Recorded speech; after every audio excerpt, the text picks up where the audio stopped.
Bom, nós fomos regulamentados, tá? Nós já conversamos sobre isso. Primeiro na Resolução 1500, agora na 1938. Todas essas regulamentações foram feitas pela nossa associação, tá? Existem 3 associações no Brasil, mas o Conselho Federal, ele conversa com a gente. Porque essas outras associações entraram na justiça contra o Conselho. Entraram na justiça comum. E nós achamos que, em vez de entrar na justiça, conversar com eles, tá? Conversar, mostrar que nós existimos, que somos bons, tá? Então eles aceitam nós e sempre nos chamam quando tem as resoluções pertinentes à ortomolecular ou biomolecular. Está aqui o nosso planeta, maravilhoso. Está aqui. Pessoal, olha só. Tinha um instante zero, tá? Instante zero. Aí veio o Big Bang, o russo Georgy Gemov teve essa teoria. Então, há 8 bilhões, de 8 bilhões a 20 bilhões de anos atrás, era um instante zero. Houve a explosão, começa a expansão do universo, e nesse instante é que aparece o tempo, o espaço, a matéria e a energia, tá? Aparecem esses 4 componentes da nossa natureza. Então, há 15 bilhões de anos, o Big Bang. 5 bilhões de anos, o Sol. 4,5 bilhões de anos, apareceu a Terra. 4,3 bilhões de anos, a primeira proteína. Gases, enxofre, amônia, ferve, vai para a superfície, vai para o céu, vai para as nuvens, descargas elétricas. Tá? Fácil isso. Facilmente explicável. Então, há 4,3 bilhões de anos, primeira proteína. 3,8 bilhões de anos, a primeira célula. São os extremófilos. Extremófilos porque eles viviam a 80 graus, 100 graus, 120 graus, nas bocas dos geysers, dos vulcões, essas bactérias. De meio a 1 bilhão de anos atrás, saída do oceano úmido para a terra seca. Tá? 30 milhões de anos atrás, os primatas apareceram. 5 milhões, os hominídeos. E 100 a 200 mil anos atrás, o Homo sapiens. Essa aqui é a cronologia. Início da formação da Terra, a partir da poeira e gás que orbitavam no Sol, foi há 4,5 bilhões de anos. No início, a atmosfera era composta de hidrogênio, nitrogênio, metano, amônia, monóxido de carbono, gases sulfurosos, que seriam tóxicos para a maioria da vida existente hoje no nosso planeta, mas não na vida daquela época. E não havia oxigênio na atmosfera.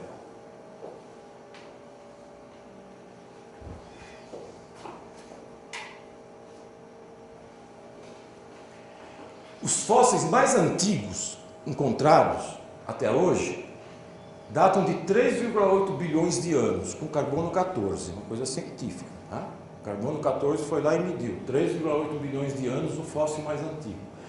Microfósseis são bactérias que seriam capazes de sobreviver a temperatura de 50, 80, 110 até 120 graus Celsius, que são os extremófilos.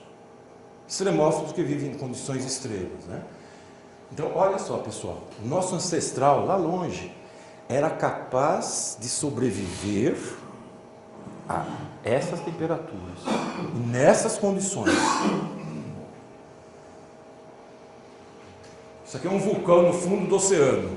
Na boca desse vulcão aqui foram encontrados bactérias chamadas os extremófilos, que são os fósseis. Aqui é um dos modos que eu acabei de falar para vocês, de formação, é a teoria de Lerman, o modelo da bolha, né? Nos vulcões, os gases com enxofre, amônia, quer dizer, tinha nitrogênio, tinha enxofre, tinha carbono, né? Os gases ferviam, entravam nas bolhas, iam para as nuvens, eletricidade e formavam aminoácido. Não é fácil, pessoal. Compostos orgânicos. Isso em laboratório você consegue fazer compostos orgânicos. Aminoácidos. Origem da vida. Bem provável que toda a vida tenha se originado de um ancestral comum. Um ancestral comum. Lá longe. É o último ancestral comum. O Darwin, para a comunidade, ele falava do ponto de vista religioso. Né? O Senhor fez a natureza e tudo aquilo que nós conhecemos da religião católica. Mas, do ponto de vista privado, Darwin acreditava num ancestral comum. Até o Darwin acreditava nisso. Agora me diga o seguinte, pessoal, olha só. A Terra surgiu há 4,5 bilhões de anos. A primeira proteína, 4,3 bilhões. E aí, com 3,8 bilhões, surgiu uma célula. Olha só, é pouco tempo, 4,3 bilhões atrás e 3,8, quantos bilhões dá aí? 500 milhões de anos. Dá 500 milhões de anos. Então, em 500 milhões de anos, surgiu uma célula. Aminoácido tem 100 átomos. Uma célula tem 100 milhões de átomos. Então, é impossível pensar que da proteína evoluiu para 100. Proteína de 100 átomos evoluiu para 100 milhões de átomos numa célula. Então, muitos pesquisadores, inclusive o Francis Crick, acreditam que nós fomos semeados. Nós somos extraterrestres, nós viemos de outros planetas, que não dá tempo, não dava tempo para fazer célula. E já foi descoberto essa bactéria aqui, o Deinococcus radiodurans, que bonito nome para um filho, né? Deinococcus radiodurans, uma bactéria altamente resistente à radiação,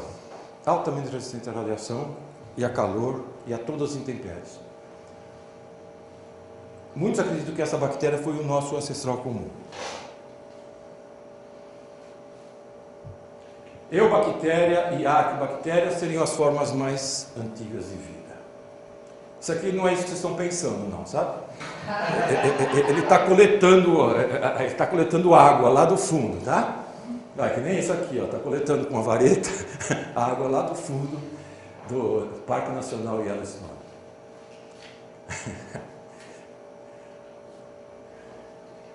Vida nos geysers, pessoal. Olha só, um geyser aqui. Tão difícil as condições de vida, né? Na boca de um geyser. Encontrou-se bactérias lá. Pessoal, olha como o nosso ancestral comum era forte. E nós somos provenientes deles. Então nós também, as nossas células, têm mecanismos de sobrevivência muito aguçados, muito importantes. Isso que a gente tem que tirar a conclusão. Bom, peptídeo-glicano foi a primeira parede que aconteceu na vida das bactérias, né? E as bactérias ocupam virtualmente todos os lugares do planeta, tá, pessoal? Todo lugar tem bactéria. O tamanho da bactéria é 1/5 a 1/10 das nossas células, tá? E aí vem o conceito de bactéria sem parede. Isso aqui é um conceito que eu tenho só há 3 anos atrás, sabe? Não usei, fiquei estudando, até que eu encontrei 4 livros, um deles cedido pelo Dr. Gustavo aqui, que falava sobre as bactérias sem parede, pessoal. As bactérias sem parede já era comentada em 1935 por esse autor aqui, a importância dessas bactérias.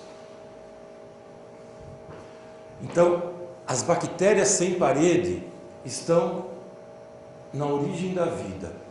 Elas são chamadas de L-formas, ou CWD, cell wall deficiente, ou ciclogênicas. Tá? Então, olha só. Aqui uma bactéria. Olha como ela se reproduz. Soltando bolhas, pequenos nódulos. Ou então, ela forma um túbulo e vai cortando aqui.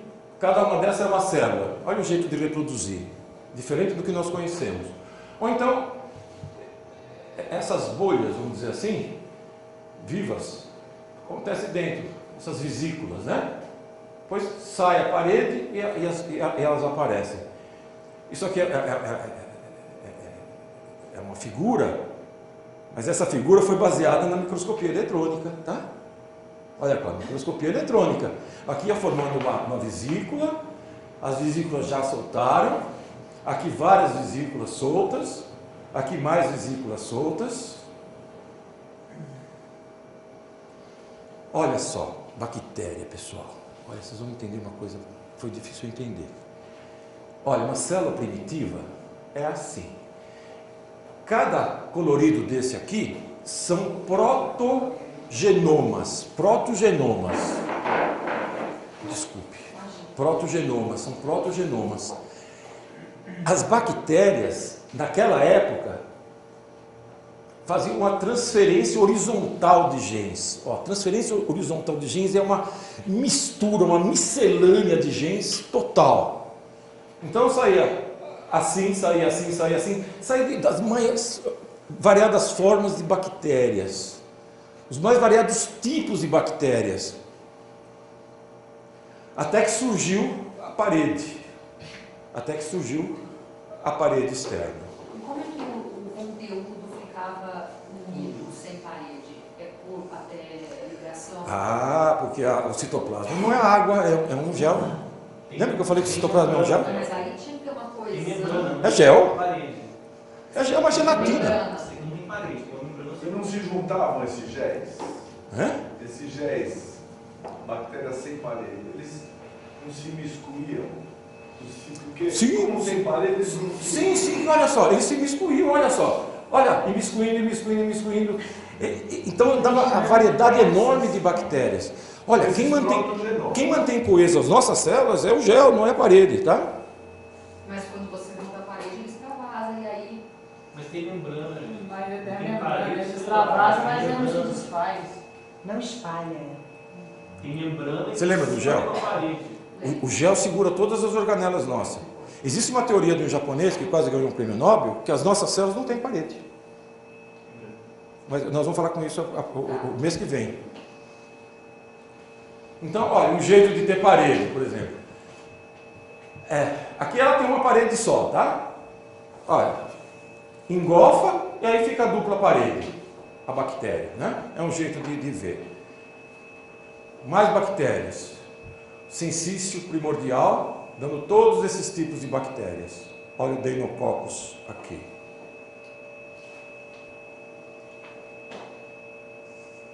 Esse autor crê que a Listeria monocytogenes que foi a nossa ancestral comum. Esse é o pensamento dele. Isso aqui é a explicação daquilo que nós acabamos de ver. Ó, a bactéria sem parede, ou eriformes, ou ciclogênicas, representa um exemplo extremo de plasticidade bacteriana. Pessoal, quando vocês dão, como nós damos, antibiótico que ataca a parede, tipo penicilínicos, você mata a parede, muitas bactérias morrem, mas muitas se escondem num tipo de bactéria chamada bactéria sem parede, eriforme. Aí ela não morre, ela fica na célula, dentro da célula, vivendo lá dentro da célula. São essas que vão produzir doenças depois no futuro, que nós temos que ficar de olho nelas.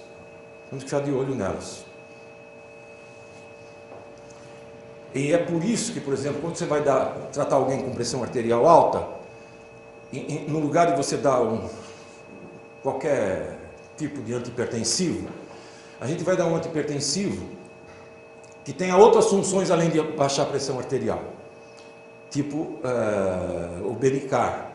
Benicar é a... O que é Benicar? Valdesertano? Não é a losartana, não é a candesartana, é a Ou mesartana. mesartana. Então, olha lá, você dá uma mesartana. O mesartana, olha, além de ser hipotensor, agindo lá no sistema renina-angiotensina, ela ocupa o receptor do gene VDR. Ele tira a 25D imunossupressora e ocupa o lugar do VDR. Quer dizer, ele desloca a 25D. Então, dá lugar para um 25D e no VDR.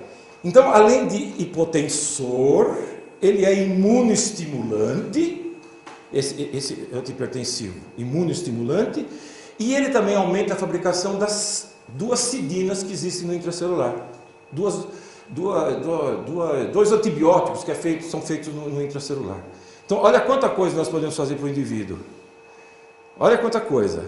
Além de hipotensor, aceito como primeira linha na Europa, ele é imunoestimulante, ele fabrica dois tipos de antibióticos, duas cidinas.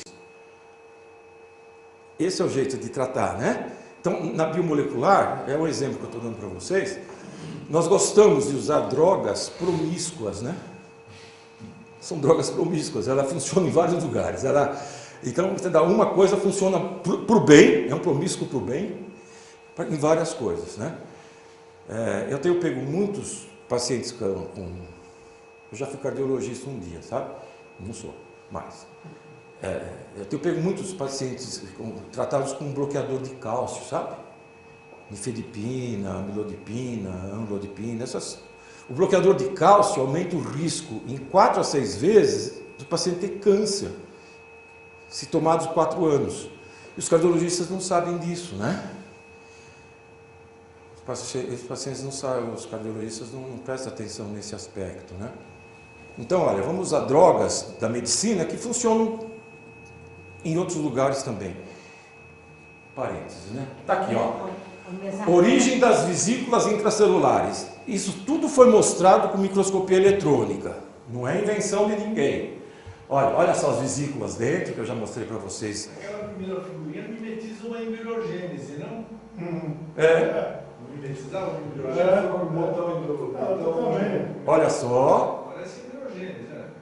Pois rompe a membrana e sai um monte de bactérias filhas, né? Inunda o ambiente, né? Inunda o ambiente. Bactéria está em todo lugar, inclusive dentro de nós. Está aqui mais micrografias eletrônicas, mostrando as vesículas, o modo de se reproduzir, sempre do mesmo modo. Vesícula interna ou vesícula externa. Olha cada fotografias lindas. Ó. Agora, por que você está mostrando isso aqui? Está cheio de bactérias, sabe? Chega de bactéria, Felipe, né? Por causa disso, pessoal. Você de novo, Thelma. Eu olho para você, um ser humano. Cheio de bactéria. Só 10% das suas células são humanas. 90% das células que estão em você são bactérias. Pessoal, isso não pode sair da nossa cabeça. Isso foi duro de entrar na minha, tá? Muito a ver com uma fake. Falava, não, bactéria, não mata a bactéria. Mas os tempos eram outros, tá? Então, 10 micro-organismos para uma célula humana. A bactéria no nosso corpo dá em torno de 10 para 1. Cada célula no nosso corpo tem 10 micróbios de vários tipos correspondentes. Então, procurem nos seus pacientes Mycoplasma pneumoniae e o Chlamydophila pneumoniae, tá?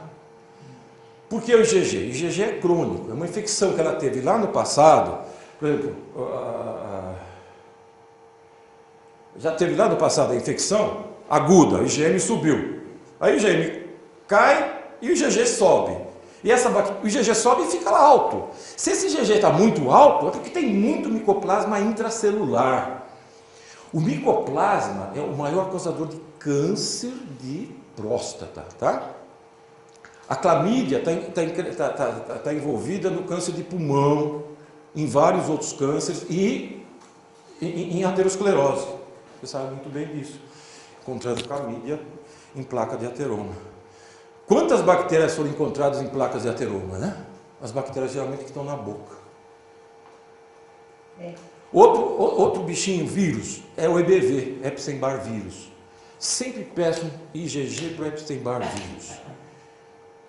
Esse é outro que fica dentro da célula e atrapalha o nosso tratamento. Atrapalha no tratamento do câncer, atrapalha no tratamento da esclerose múltipla. Mas no caso do Epstein-Barr, Felipe, não tem como saber o título, né? Do anticorpo. Tem alguns laboratórios que estão fazendo título. Não dá só positivo e negativo. O próprio Delboni está dando títulos. Eu tenho uma esclerose múltipla, está com 5.680 de EBV. E está escrito na literatura. EBV tem relação com esclerose múltipla. Ela está tratando esclerose múltipla há 15 anos. O neurologista viu isso? Não viu. Está escrito no Medline, está escrito no PubMed. Mas os colegas nossos, parece que eles não dão valor às coisas que estão escritas depois que eles estudaram, né? Parece que tem uma assertiva assim que... Eu sou especialista, não preciso mais estudar, já sou especialista. Né? Tenho meu diploma, não preciso mais estudar, pronto. Eu tenho uma paciente com esclerose múltipla, tratada por um professor da minha faculdade. Ela falou, doutor, estou com dor de cabeça. Ah, tá, eu falei, não, Jéssica, tá. Era hipoglicemia. Ela veio aqui, hipoglicemia, ela tinha isso desde... É difícil mesmo o neurologista, né? Pensa bem, ele está focado nisso. Então, eu acho que tem que ter uma união dos especialistas com nós, médicos biomoleculares, ou nós clínicos. Não precisa ser biomolecular, nós clínicos, né? Tem que ter sempre um clínico junto com o especialista, não o especialista sozinho cuidar de uma doença. A maioria dos meus pacientes são por causa de gasto. Como que é falando de gasto? Por causa de problemas gástricos, né? Mas eu peço exames funcionais para o cara. Esses três, EBV, Mycoplasma e Clamídia, pelo menos 95% dos meus pacientes têm. E aí? Mas é o título alto, hein? É o título alto. Você vai lá ver o resultado, tá negativo, indeterminado, positivo. É nos casos positivos e nos indeterminados alto, que a gente tem que dar valor, se a pessoa tem alguma doença em andamento. Então você tenta tratar aquilo, sabe? Eu acho que vale a pena. Como é que você faz esse tratamento? Tanto do SBV tratamento? Como desses dois? Olha, a primeira linha de tratamento desses dois é a claritromicina. A segunda é a minociclina. Só a claritromicina é o seguinte, por que eu estou te mas segundo, se não funcionar, claritromicina... Porque eu pego paciente e a maioria já tratou H. pylori. E o esquema básico, primeiro esquema, é claritromicina. A amoxicilina e a claritromicina. Só que a claritromicina, se você tomar uma vez na sua vida, seu nível de resistência passa de 80%. Não adianta você dar a segunda porque você vai falhar em mais. Tudo bem, você já tomou, não toma mais. Mas a segunda linha é minociclina. Se não funcionou com minociclina, eu dou o MMS. Ácido cítrico, 50%.